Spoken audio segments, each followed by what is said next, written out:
séance numéro 4, préparation du projet. Cette phase se situe en dehors du logiciel et c'est une phase de préparation simple. Et nous allons utiliser pour cela un document type Excel.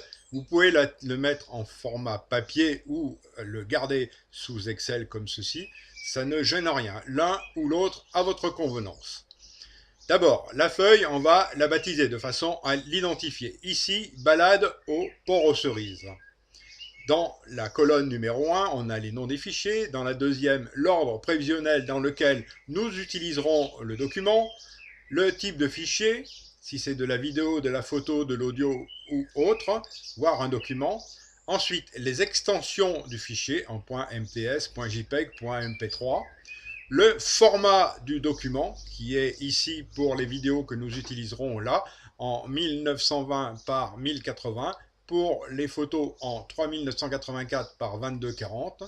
Le chemin d'accès au fichier, surtout si vous utilisez des documents qui sont un peu éparpillés dans votre ordinateur. Ensuite, la description du fichier, l'endroit où il a été fait, et ainsi de suite. La durée, ici, elle est en secondes. Ici, la qualité du document. Soit vous mettez bon, mauvais ou ainsi de suite, ou alors vous pouvez mettre 1 étoile, 2 étoiles, 3 étoiles, voire 10 étoiles si vous souhaitez. Et les annotations qui vous seront utiles pour faire ce que vous voulez, c'est-à-dire l'utilisation sur un temps donné, la requalification du document en faisant des apports, soit en le recadrant et ainsi de suite, d'accord? Tout un tas de choses qui vous donnent exactement ce que vous souhaitez, d'accord? Alors, pour cela, on va dans l'Explorer de Windows. Ici, par exemple, je vais regarder les rushs. Je vais en prendre un au hasard, le numéro 7, par exemple. Voilà. Pour ça, je l'ouvre. Le temps qui s'ouvre, le jeune homme.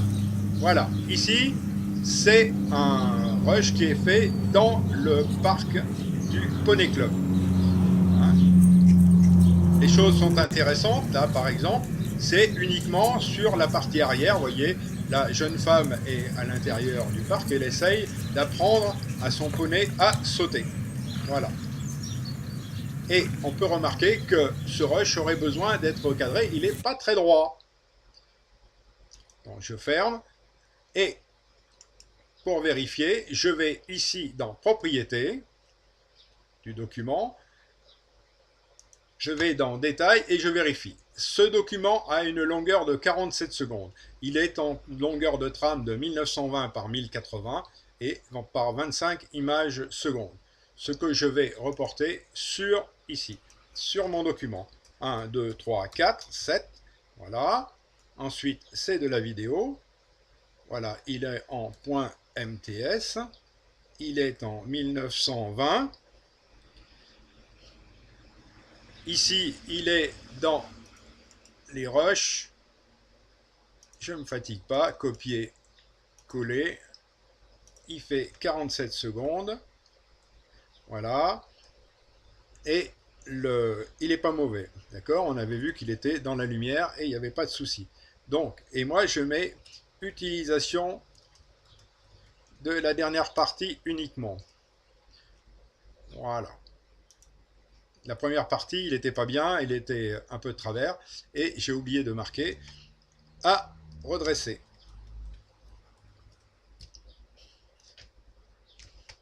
Ensuite, une fois que j'ai fait tous mes documents les uns derrière les autres, que j'ai défini ce que je souhaitais faire au point de vue film, eh bien, je vais leur donner un numéro d'ordre, d'accord, qui n'est pas forcément l'ordre chronologique, qui peut être un ordre de regroupement. Par exemple, toute la partie, comme le port aux cerises, nous verrons les oiseaux, ou nous verrons le port par lui-même, ou nous verrons le poney club, voire autre élément de baignade. Donc, c'est le regrouper comme on le souhaite, avec l'ordre que l'on souhaite. Avec les éléments rapportés, par exemple, vous ramenez une carte ou un truc comme ça, vous pourrez le mettre en tête pour situer exactement le sens de votre balade. Voilà pour cette préparation qui est essentielle dans votre projet, parce que c'est elle qui va définir ce que vous allez faire par la suite. Le reste ne sera que de la manipulation.